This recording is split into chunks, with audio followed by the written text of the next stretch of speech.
Welcome back to Sangamithra TNPSC. Hello friends, இன்றைக்கி நம்ம என்ன டாபிக் பார்க்க போகிறோம்னு பார்த்தீங்கன்னா கரண்ட் அஃபேர்ஸ். ஆல்ரெடி வந்து 60 இம்பார்ட்டன்ட் கரண்ட் அஃபேர்ஸ் வந்து பார்த்தாச்சு.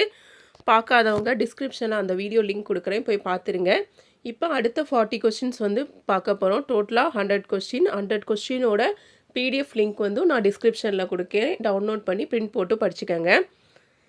வாங்க இப்போ நம்ம வீடியோக்குள்ளே போகலாம். அதுக்கு முன்னாடி நம்ம சேனலை சப்ஸ்கிரைப் பண்ணாதவங்க சப்ஸ்கிரைப் பண்ணிக்கோங்க. 61வது கேள்வி. சமீபத்தில் நடந்த அகழ்வாராய்ச்சியில் எலும்பு முனை கருவி மற்றும் தங்கத் துண்டுகள் கிடைத்த இடம் எது? சமீபத்தில் நடந்த அகழ்வாராய்ச்சியில் எலும்பு முனை கருவி மற்றும் தங்கத் துண்டுகள் கிடைத்த இடம் எதுன்னு பார்த்தீங்கன்னா வெம்பக்கோட்டை. இது எந்த டிஸ்ட்ரிக்டில் இருக்குன்னு பார்த்தோங்கன்னா விருதுநகர் டிஸ்ட்ரிக்ட். வெம்பக்கோட்டை எந்த மாவட்டம்னு கேட்கலாம், விருதுநகர் மாவட்டம். அடுத்து, இஸ்ரோவின் 11வது தலைவராக நியமிக்கப்பட்ட தமிழர் யார்? இஸ்ரோவின் 11வது தலைவராக நியமிக்கப்பட்ட தமிழர் யாருன்னு பார்த்தீங்கன்னா வி நாராயணன். இவருக்கு முன்னாடி 10வது தலைவராக யார் இருந்தான்னு பார்த்தீங்கன்னா சோம்நாத் அப்படிங்கிறவர் இருந்திருப்பார்.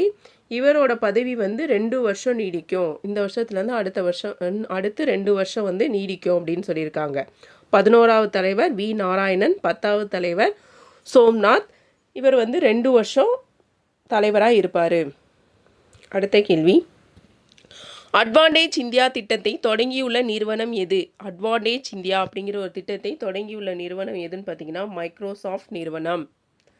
அடுத்து, நிலநடுக்கத்தால் பாதிக்கப்பட்ட மியான்மருக்கு எந்த நடவடிக்கையின் கீழ் நிவாரணப் பொருட்களை இந்தியா வழங்கியது? நிலநடுக்கத்தால் பாதிக்கப்பட்ட மியான்மருக்கு எந்த நடவடிக்கையின் கீழ் நிவாரணப் பொருட்களை இந்தியா வழங்கியது அப்படின்னு பார்த்தீங்கன்னா ஆப்ரேஷன் பிரம்மா அந்த திட்டத்தின் கீழ் தான் மியான்மருக்கு வந்து நிவாரணப் பொருட்களை வந்து இந்தியா வழங்கியிருக்கு. இதை இப்படியும் கேட்கலாம், ஆப்ரேஷன் பிரம்மா அப்படிங்கிறது எதோட தொடர்புடையது அப்படின்னு சொல்லி 4 ஆப்ஷன் வந்து வச்சுருவாங்க, பார்த்து வச்சுக்கோங்க. அடுத்து, தமிழ்நாட்டின் எந்த ஊரின் மறிக்கொழுந்திற்கு புவிசார் குறியீடு வழங்கப்பட்டுள்ளது? தமிழ்நாட்டின் எந்த ஊரின் மறிக்கொழுந்திற்கு புவிசார் குறியீடு வழங்கப்பட்டுள்ளது அப்படின்னு பார்த்தீங்கன்னா மதுரையோட மறிக்கொழுந்திற்கு தான் புவிசார் குறியீடு தற்போது வழங்கியிருக்காங்க. அடுத்து, 59வது ஞானபீட விருது யாருக்கு வழங்கப்பட்டது? 59வது ஞானபீட விருது வந்து யாருக்கு வழங்கப்பட்டது அப்படின்னு பார்த்தீங்கன்னா வினோத் குமார் சுக்லா அப்படிங்கிறவருக்கு தான் 59வது ஞானபீட விருது வந்து வழங்கியிருக்காங்க. அடுத்து, சர்வதேச ஒலிம்பிக் கமிட்டியின் முதல் பெண் தலைவர் யார்? சர்வதேச ஒலிம்பிக் கமிட்டியோட முதல் பெண் தலைவர் யாருன்னு கேட்டிருக்காங்க. யாருன்னு பார்த்தீங்கன்னா கிறிஸ்டி கவன்ட்ரி. இவங்க வந்து ஒரு நீச்சல் வீராங்கனை. அடுத்து, 2025ஆம் ஆண்டு உலக மகிழ்ச்சி குறியீட்டில் இந்தியா எத்தனையாவது இடத்தை பெற்றுள்ளது? 2025 உலக மகிழ்ச்சி குறியீட்டில் இந்தியா எத்தனையாவது இடத்தில் உள்ளதுன்னு பார்த்தீங்கன்னா 118வது இடத்தில் உள்ளது. ஃபர்ஸ்ட் பிளேஸில் வந்து பின்லாந்து தொடர்ந்து 3 வருஷமாக ஃபஸ்ட் பிளேஸில் இருக்காங்க. முதலிடம் எதுன்னு பார்த்தீங்கன்னா பின்லாந்து, 118 இந்தியா. அடுத்து, தமிழ்நாட்டில் ஔவையார் விருது பெற்றவர் யார்? அதாவது 2025 இந்த வருஷம் ஔவையார் விருது பெற்றவர் யாருன்னு பார்த்தீங்கன்னா யசோதா அப்படிங்கிறவங்க பெற்றிருக்காங்க. இவங்க யாருன்னு பார்த்தீங்கன்னா அன்னை தெரசா பல்கலைக்கழகத்தோட முன்னாள் துணைவேந்தராக இருந்திருக்காங்க. அவங்களுக்கு தான் இந்த வருஷம் ஔவையார் விருது வந்து கொடுத்துருக்காங்க. எதுக்காக கொடுத்துருக்காங்கன்னு பார்த்தீங்கன்னா பெண்கள் மேம்பாட்டிற்காகவும் இவங்க நிறையா வந்து பாடுபட்டதுனால இந்த விருது கொடுத்துருக்காங்க. இப்போ ஔவையார் விருது அப்படின்னா என்னன்னு பார்த்தீங்கன்னா பெண்கள் வந்து நிறையா துறையில் வந்து சாதிக்கிறாங்களே, அதை பொறுத்து ஒவ்வொரு வருஷமும் பர்டிகுலர் துறையில் சாதிக்கிறவங்களுக்கு வந்து விருது வந்து கொடுக்குறாங்க. அவங்களுக்கு வந்து ஔவையார் அப்படிங்கிற பேரில் வந்து விருது கொடுக்குறாங்க. இந்த விருது வந்து 2012வது வருஷத்துலேருந்து கொடுத்துக்கிட்டு வராங்க. விருதாக என்ன கொடுப்பாங்கன்னு பார்த்தீங்கன்னா 1 லட்சம் ரொக்கப்பணமும் ஒரு 8 கிராமில் வந்து ஒரு மெடல் கொடுக்குறாங்க. அதுக்கப்புறம் சர்டிஃபிகேட் வந்து கொடுக்குறாங்க. இந்த வருஷம் வந்து யசோதா அப்படிங்கிறவங்களுக்கு கொடுத்துருக்காங்க. பெண்கள் மேம்பாட்டிற்காக பாடுபட்டதற்காக கொடுத்துருக்காங்க. அடுத்து, தேசிய தடுப்பூசி தினம் எப்போது கொண்டாடப்படுகிறது? தேசிய தடுப்பூசி தினம் எப்போது கொண்டாடப்படுகிறதுனா மார்ச் 16 தான் தேசிய தடுப்பூசி தினம் கொண்டாடப்படுகிறது. அடுத்து, ரூபாய் 40 கோடி செலவில் யூபிஎஸ்சி பயிற்சி மையத்தை தமிழக அரசு எந்த மாவட்டத்தில் அமைக்க உள்ளது? ரூபாய் 40 கோடி செலவில் வந்து யூபிஎஸ்சி பயிற்சி மையத்தை தமிழக அரசு வந்து எங்கே அமைக்க உள்ளதுன்னு பார்த்தீங்கன்னா சென்னையில் தான் வந்து யூபிஎஸ்சி பயிற்சி மையத்தை வந்து அமைக்க உள்ளது. போன வீடியோவில் பார்த்தோம் யூபிஎஸ்ஸோட தற்போதைய தலைவர் யார் அப்படின்னு பார்த்தீங்கன்னா அஜய்குமார் தான் யூபிஎஸ்சியோட தற்போதைய தலைவர். அடுத்து இந்தியாவில் முழு கல்வியறிவு பெற்ற முதல் மாநிலம் எது? இந்தியாவில் முழு கல்வியறிவு பெற்ற முதல் மாநிலம் எதுன்னு பார்த்தீங்கன்னா மிசோரம் தான் முழு கல்வியறிவு பெற்ற முதல் மாநிலம். அடுத்து உலக அளவில் பெண்கள் தனியே பயணம் செய்வதற்கு பாதுகாப்பான நகரம் எது? உலக அளவில் வந்து பெண்கள் இந்த நகரத்துக்கு வந்து தனியாக பயணம் செஞ்சால் அவங்க வந்து பாதுகாப்பாக இருப்பாங்க அப்படிங்கிற நகரத்தில் முதலிடம் பெற்றிருக்கிறது என்னன்னு பார்த்தீங்கன்னா துபாயில் தான் வந்து பெண்கள் வந்து தனியாக வந்து பயணம் செய்யலாம் அப்படின்னு சொல்லியிருக்காங்க. அது மட்டும் இல்லாமல் இங்கே தான் வந்து பெண்கள் பேரிடர் மேலாண்மை அதை வந்து அமைச்சிருக்காங்க. அதாவது பெண்கள் ஏதாவது விபத்தில் சிக்கிக்கிட்டாங்க அப்படின்னா அவங்கள வந்து எந்த ஒரு தொந்தரவும் இல்லாமல் நல்லபடியாக வெளியில் கொண்டு வர்றதற்கு இந்த பெண்கள் பேரிடர் மேலாண்மை வந்து துபாயில் தான் அமைச்சிருக்காங்க. அது மட்டும் இல்லாமல் உலக அளவில் வந்து பெண்கள் வந்து தனியாக வந்து வெளியில் பயணம் செய்யலாம் அப்படிங்கிற நகரத்தில் முதலிடமும் துபாய் தான் பெற்றிருக்கு. அடுத்து சந்திரயான் 5 திட்டம் எந்த நாட்டுடன் இணைந்து செயல்பட மத்திய அரசு அனுமதி வழங்கியது? சந்திரயான் 5 அப்படிங்கிற திட்டத்தை வந்து எந்த நாட்டுடன் சேர்ந்து செயல்பட மத்திய அரசு அனுமதி வழங்கினா ஜப்பானுடன் தான் இந்த சந்திரயான் 5 அப்படிங்கிற திட்டம் வந்து செயல்படுத்தப்படாங்க இணைந்து. அதுக்கு முன்னாடி சந்திரயான் இப்போ வந்து சந்திரயான் 3 வரைக்கும் தான் செயல்படுத்தியிருக்காங்க. சந்திரயான் 4 திட்டம் நடந்துக்கிட்டு இருக்குது. அதை வந்து 2027க்குள்ளே வந்து செயல்படுத்தலாம் அப்படின்னு சொல்லியிருக்காங்க. இந்த சந்திரயான் 5 இன்னொன்று வந்து சந்திரயான் 6 இந்த 2 திட்டத்தையும் வந்து அடுத்த 10 ஆண்டுகளுக்குள்ளே வந்து செஞ்சு முடிக்கலாம் அப்படின்னு சொல்லி இஸ்ரோ வந்து முடிவு பண்ணியிருக்காங்க. சந்திரயான் 5 திட்டத்து எந்த நாட்டோட இணைந்து செயல்படுதுன்னா ஜப்பான். 5, 6 2 திட்டத்தையுமே அடுத்த 10 ஆண்டுகளுக்குள்ளே செயல்படுத்தணும் அப்படின்னு முடிவு பண்ணியிருக்காங்க. சந்திரயான் 4 அப்படிங்கிறது வந்து 2027க்குள்ளே முடிக்கணும் அப்படின்னு இலக்கு நிர்ணயிச்சிருக்காங்க. அடுத்து தமிழகத்தில் ராம்சர் தலங்களின் எண்ணிக்கை மொத்தம் எத்தனை? அதாவது தமிழகத்தில் ராம்சார் தலங்களின் எண்ணிக்கை மொத்தம் எத்தனைன்னு பார்த்தீங்கன்னா 20 ராம்சார் தலங்கள் உள்ளாங்க. இதுதான் 5 தலங்கள் வந்து ராமநாதபுரத்தில் இருக்குது. இதில் வந்து அதிகமாக 5 தலங்கள் வந்து ராமநாதபுரத்தில் தான் இருக்குது அப்படின்னு சொல்கிறாங்க. அடுத்து உலக அளவில் மிகவும் மாசடைந்த தலைநகரங்களில் எந்த நகரம் முதலிடம் பெற்றுள்ளது? உலக அளவில் மிகவும் மாசடைந்த தலைநகரங்களின் எந்த நகரம் முதலிடம் பெற்றுள்ளதுன்னு பார்த்தீங்கன்னா டெல்லி. அதாவது அதிக அளவு காற்று மாசடைந்த 20 நகரங்களில் வந்து தேர்ந்தெடுத்து அதில் ஃபஸ்ட்டு பிளேஸ் வந்து டெல்லி தான் பிடிச்சிருக்கு. அடுத்து 8வது பொருளாதார கணக்கெடுப்பு பணி எப்போது தொடங்கப்பட்டது? 8வது பொருளாதார கணக்கெடுப்பு பணி எப்போது தொடங்கப்பட்டதுன்னா ஏப்ரல் 2025 டிசம்பர் 2025 வரைக்கும். அதாவது பொருளாதார கணக்கெடுப்பு பணி வந்து ஒவ்வொரு 5 வருஷத்துக்கும் இடையில வந்து நடந்துக்கிட்டு இருக்கு. இந்த வருஷம் பார்த்திங்கன்னா ஏப்ரல் 2025லேருந்து டிசம்பர் 2025 வரைக்கும் பொருளாதார கணக்கெடுப்பு பணி வந்து தொடங்கப்பட்டிருக்கு.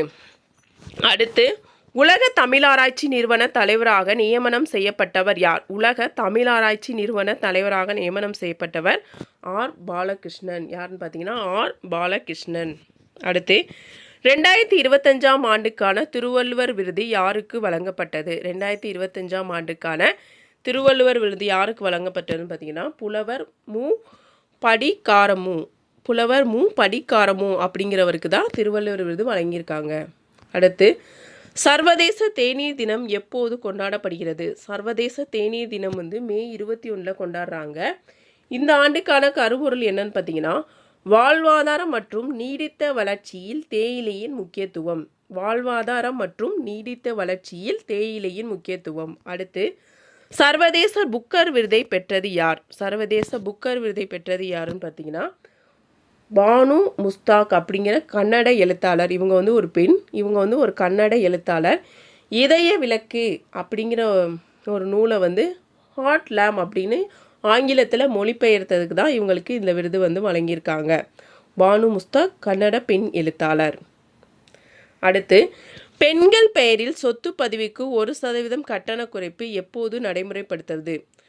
அதாவது பெண்கள் பெயரில் வந்து சொத்தை வந்து பதிவு செலவில் வந்து 1% குறையும் அப்படிங்கிறத வந்து தமிழ்நாடு அரசு கொண்டு வந்திருக்கு. அந்த திட்டத்தை எப்போ கொண்டு வந்து நடைமுறைக்கு வந்துச்சுன்னு பார்த்தீங்கன்னா ஏப்ரல் 1, 2025 தான் நடைமுறைக்கு வந்திருக்கு. அதிகபட்சமாக 10 லட்சம் சொத்து மதிப்புக்கு 1% வந்து குறைக்கிறாங்க. அதிகபட்சமாக சொத்து மதிப்பு வந்து 10 லட்சம். அடுத்து ஹைட்ரஜன் எரிபொருளை அடிப்படையாக கொண்ட அணுசக்தி அல்லாத ஃப்ளோடார்ச் வெடிகுண்டை உருவாக்கியுள்ள நாடு எது? ஹைட்ரஜன் எரிபொருளை அடிப்படையாக கொண்ட அணுசக்தி அல்லாத ஃப்ளோடார்ச் வெடிகுண்டை உருவாக்கியுள்ள நாடு எதுன்னு பார்த்தீங்கன்னா சீனா தான் இதை உருவாக்கியிருக்கு. அடுத்து 2024-25 ஆண்டு சூரிய சக்தி மின் உற்பத்தியில் இந்திய அளவில் முதலிடம் வகிக்கும் மாநிலம் எது? அதாவது 2024-25 ஆண்டில் வந்து சூரிய சக்தி மின் உற்பத்தியில் வந்து முதலிடம் வகிக்கும் மாநிலம் எதுன்னு பார்த்தீங்கன்னா குஜராத் தான் முதலிடம் வகிக்கிறது. இந்த இதில் வந்து தமிழ்நாடு வந்து 4வது இடத்தை பெற்றிருக்கு. இந்த வரிசையில் வந்து தமிழ்நாடு 4வது இடம். அடுத்து பிம்ஸ்டெக் அமைப்பின் தலைமை பொறுப்பை ஏற்றுள்ள நாடு எது? பிம்ஸ்டெக் அமைப்பின் தலைமை பொறுப்பை ஏற்றுள்ள நாடு பார்த்தீங்கன்னா வங்கதேசம் தான் இதோட தலைமை பொறுப்பை ஏற்றிருக்கு. அடுத்து வேர்களை தேடி திட்டம் எப்போது தொடங்கப்பட்டது? வேர்களை தேடி திட்டம் வந்து மே 24, 2023 தொடங்கப்பட்டுச்சு. வேர்களை தேடி திட்டம் அப்படின்னா என்னன்னு பார்த்தீங்கன்னா, வெளிநாட்டில் வாழ இந்தியர்கள், அதாவது 18லேருந்து 30 வயசு உள்ளவங்கள ஒரு 200 பேரை சேர்த்து நம்மளோட பாரம்பரியம் பெருமையை வந்து வளர்க்கணும் அப்படின்னு சொல்லி வேர்களை தேடி திட்டம் அப்படிங்கிறத தமிழ்நாடு அரசு வந்து கொண்டு வந்திருக்காங்க. எப்பயிலேருந்து செயல்பாட்டுக்கு வந்திருக்குன்னா, மே மாதம் 2023-24 தான் இது வந்து செயல்பாட்டுக்கு வந்திருக்கு. அடுத்து தமிழ்நாடு அரசு தனது முதல் பொருளாதார ஆய்வறிக்கையை எந்த ஆண்டில் தாக்கல் செய்ய உள்ளது? தமிழ்நாடு அரசு தனது முதல் பொருளாதார ஆய்வறிக்கையை எந்த ஆண்டில் தாக்கல் செய்ய உள்ளது அப்படின்னு பார்த்தீங்கன்னா 2025-26 தான் வந்து தாக்கல் செய்ய உள்ளது. அடுத்து சென்னை வானிலை ஆய்வு மையத்தின் முதல் பெண் இயக்குநராக நியமிக்கப்பட்டவர் யார்? அதாவது சென்னை வானிலை ஆய்வு மையத்தில் வந்து முதல் பெண் இயக்குநராக நியமிக்கப்பட்டவர் யாருன்னு கேட்டிருக்காங்க. இது சென்னையிலே எங்கேன்னு பார்த்தீங்கன்னா தென்மண்டல மையத்தின் முதல் பெண் இயக்குனர் யாருன்னு பார்த்தீங்கன்னா அமுதா அப்படிங்கிறவங்க தான் நியமிச்சிருக்காங்க. அடுத்து தமிழ்நாட்டின் 2வது பல்லுயிர் பாரம்பரிய தலமாக அறிவிக்கப்பட்டுள்ளது எது? தமிழ்நாட்டின் 2வது பல்லுயிர் பாரம்பரிய தலமாக அறிவிக்கப்பட்டுள்ளது எது அப்படின்னு பார்த்தீங்கன்னா காசம்பட்டி வீரக்கோவில் வந்து எங்கே இருக்குன்னா திண்டுக்கல் மாவட்டத்தில் இருக்குது. அடுத்து டிஜிட்டல் டிடாக்ஸ் முயற்சி எந்த மாநிலத்துடன் தொடர்புடையது? டிஜிட்டல் டிடாக்ஸ் முயற்சி எந்த மாநிலத்துடன் தொடர்புடையதுன்னு பார்த்தீங்கன்னா கர்நாடகாவுடன் தொடர்புடையது. அடுத்து பொது சிவில் சட்ட UCC மசோதாவை நிறைவேற்றிய முதல் மாநிலம் எது? பொது சிவில் சட்டத்தை நிறைவேற்றிய முதல் மாநிலம் எது? டிஎன்பிசியில் கேட்கலாம். உத்தரகண்டில் தான் பொது சிவில் சட்டம் முதல் தினமாக நிறைவேற்றிருக்காங்க. எப்போன்னு பார்த்தீங்கன்னா ஜனவரி 27, 2025 இந்த வருஷம் ஜனவரி மாதம் 27 நிறைவேற்றிருக்காங்க. அடுத்து 76வது குடியரசு தின விழாவில் சிறப்பு விருந்தினராக எந்த நாட்டின் அதிபர் கலந்து கொண்டார்? 76வது குடியரசு தின விழாவில் வந்து எந்த நாட்டோட அதிபர் கலந்து கொண்டாங்கன்னு பார்த்தீங்கன்னா இந்தோனேஷியாவோட அதிபர் பிரபோவோ சுபியாண்டோ அப்படிங்கிறவங்க கலந்துருக்காங்க. அடுத்து எந்த மாநிலத்தில் வாட்ஸ்அப் அரசாட்சி தொடங்கப்பட்டுள்ளது? தொடங்கப்பட்டுள்ளதுன்னு பார்த்தீங்கன்னா ஆந்திர பிரதேசம்.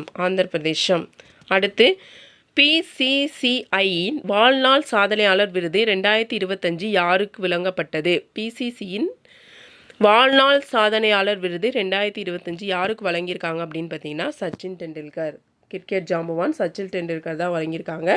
இவரை பற்றி இன்னொரு கொஸ்டினும் ப்ரீவியஸ் வீடியோவில் பார்த்துருப்போம். என்னன்னு பார்த்தீங்கன்னா டாக்டர் அகர்வால்ஸ் கண் மருத்துவமனையோட விளம்பர தூதராக இவர் தான் வந்து நியமிச்சிருக்காங்க அப்படின்னு பார்த்துருவோம். யாருன்னு பார்த்தீங்கன்னா சச்சின் டெண்டுல்கர் தான். இன்னொன்று பார்த்தீங்கன்னா BCCயின் வாழ்நாள் சாதனையாளர் விருது இவருக்கு கிடைச்சிருக்கு.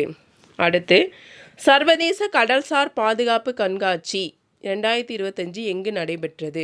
சர்வதேச கடல்சார் பாதுகாப்பு கண்காட்சி 2025 எங்கு நடைபெற்றுச்சுன்னு பார்த்தீங்கன்னா சிங்கப்பூர். இதை எப்படின்னு சொல்கிறாங்கன்னா இம்டெக்ஸ் ஆசியா அப்படின்னு சொல்லுவாங்க. அடுத்து சமீபத்தில் எங்கு விதை ஆராய்ச்சி மையம் அமைக்க மத்திய உள்துறை அமைச்சர் அமித்ஷா அடிக்கல் நாட்டினார்? விதை ஆராய்ச்சி மையம் சமீபத்தில் எங்கே அமைக்கிறதுக்கு அடிக்கல் நாட்டியிருக்காங்க அப்படின்னு பார்த்தீங்கன்னா குஜராத்தில் தான் வந்து அடிக்கல் நாட்டியிருக்காங்க. அடுத்து மார்ச் 2025 மாதத்திற்கான தொழில் உற்பத்தி குறியீட்டு எண் வளர்ச்சி விகிதம் %? ஆகும். மார்ச் 2025 மாதத்திற்கான தொழில் உற்பத்தி குறியீட்டு எண் வளர்ச்சி விகிதம் 3.0% ஆகும். 3.0%. அடுத்து, மீன் உணவுப் பொருட்களை நியாயமான விலையில் வாங்க நேரடி கொள்முதல், தரம் மற்றும் பாதுகாப்பு சான்று ஆகியவற்றை உள்ளடக்கி தொடங்கப்பட உள்ள திட்டம் எது? அதாவது மீன் உணவுப் பொருட்களை வந்து நியாயமான விலையில் வாங்குறதுக்கும் நேரடியாக கொள்முதல், அப்புறம் அதோட தரம், பாதுகாப்பு சான்று இவங்களெல்லாம் உள்ளடக்கி ஒரு திட்டம் செயல்படுத்தியிருக்காங்க. அது என்ன திட்டம்னு கேட்டிருக்காங்க. கயல் திட்டம். அந்த திட்டத்தோட பெயர் கயல் திட்டம்.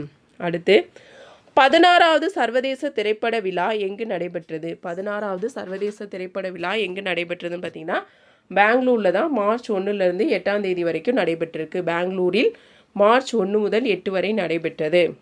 அடுத்து, நாட்டில் கடந்த பிப்ரவரியில் சரக்கு சேவை வரி கோடி வசூலாகியுள்ளது. அதாவது நம் நாட்டு இந்தியாவில் வந்து பிப்ரவரி மாதத்தில் 2025 பிப்ரவரி மாதம் ஜிஎஸ்டியோட வசூல் எவ்வளோன்னு பார்த்தீங்கன்னா 1.84 லட்சம் கோடி. 1.84 லட்சம் கோடி. அவ்வளோதான் ஃப்ரெண்ட்ஸ். 100 இம்பார்ட்டன்ஸ் கரண்ட் அஃபேர்ஸ், ரொம்ப ரொம்ப இம்பார்ட்டன்ட் கரண்ட் அஃபேர்ஸ் வந்து ஜனவரியிலேருந்து மே மந்த் வரைக்கும் பார்த்தாச்சு இந்த வீடியோவில். அடுத்த வீடியோவில் அடுத்த இம்பார்ட்டன்ட் டாபிக் வந்து நம்ம பார்ப்போம். தேங்க்யூ.